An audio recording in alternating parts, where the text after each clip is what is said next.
Hi, my name is Megan Radke, and I am going to be peer reviewing Isabella's narrative project. So I'm assuming her concept is dream, and that's what I'm going to kind of base this on. So firstly, I think she understood the concept of this project pretty well. This room is set up pretty dreamlike. I like the lights, fuzzy pillow, everything kind of is light and fresh. Um, The only she generally understood the concept of this project, other than these last images are kind of random, and I have an idea as to how she might be able to tie this in a little bit better, which I'll talk about later.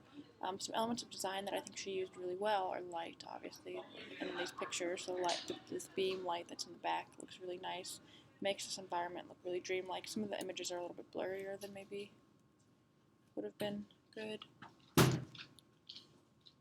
Um, As far as like the surreal element of this goes, it doesn't really look super surreal to me. Um, I think maybe if she chose like a certain focal point, kind of made things look fuzzy.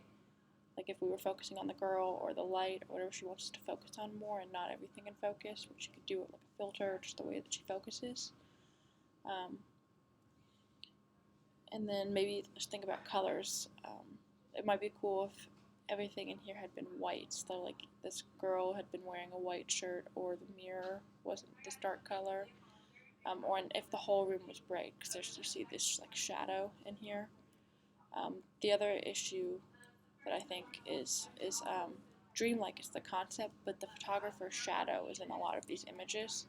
You can see the shadow of a person, which actually kind of looks creepy in a dreamlike photo. So if she can fix light, put the light in front of her rather than behind her, the photographer, then she could avoid the shadow, and that would be helpful, I think, for her images.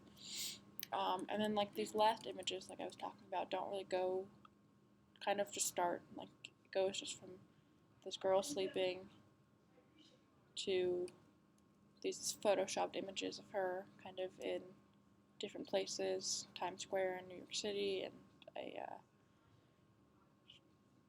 like street and at Times Square on New Year's Eve, Statue of Liberty. Um, I think this is a cool idea, but I think it might be cool if at least in the like one right before it, she did one of those like dream bubble things, and then put one of the type of images in there so that we could see that she's, because I'm assuming what she wants to do is that these are what's in the girl sleeping's dreams. So maybe do a little dream bubble in one of these pictures, and one or two of these pictures, with one of these images in the dream bubble to kind of tie it together a little bit more. And then I think the other thing that Isabella would benefit from greatly is trying to avoid these shadows, because they do kind of make the images look darker, a little less dreamlike, and then just kind of trying to think about color and like this white, making everything look bright. But overall, I think she did a really good job. Thank you.